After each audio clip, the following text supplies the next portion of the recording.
মধ্যপ্রাচ্যের নিয়ন্ত্রণ এখন আর বোধহয় ওয়াশিংটনের হাতে নেই।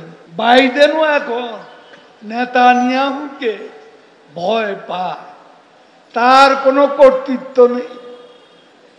নেতানিয়াহুর ধমকে তিনি পটে যান।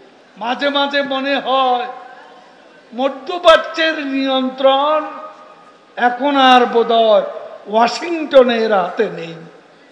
মধ্যপ্রাচ্যের নিয়ন্ত্রণ এখন মনে হয় ইসরায়েলের প্রধানমন্ত্রী নেতানিয়াহু হলো সবচেয়ে বড় কর্তা।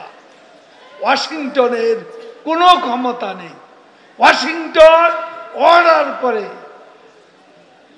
নেতানিয়াহু মানে না।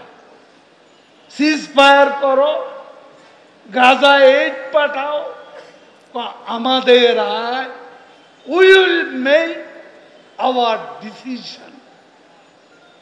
বাইডেনের নির্দেশও নেতানিয়াহু মানে না।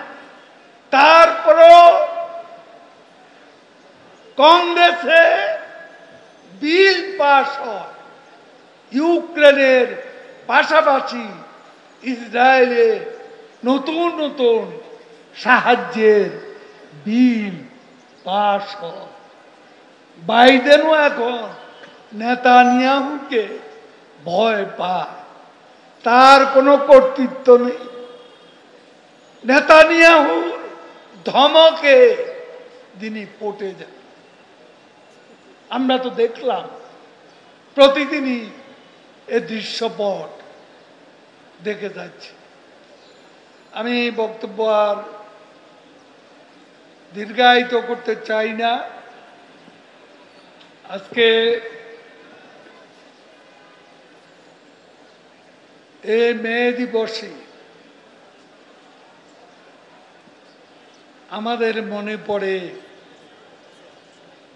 আদমজির মতো বৃহত্তম জুট মিল যাদের হাতে বন্ধ হয়েছে, কত শ্রমিককে পথে বসিয়ে দিয়েছে। শ্রমিক হত্যার রক্ত যাদের হাতে, এই দেশ তাদের ক্ষমা করবে না।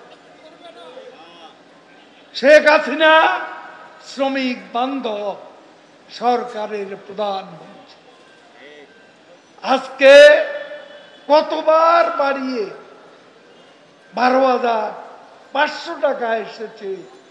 আজকে শ্রমিকদের বেতন, গার্মেন্ট শ্রমিকরা 12,500 টাকা বেশি পাচ্ছে। বেশি শ্রমিকের উপর কোনো নির্যাতন। বঙ্গবন্ধু আন্দোলন করেছেন, আদমজি শ্রমিকেরা আন্দোলন করেছে।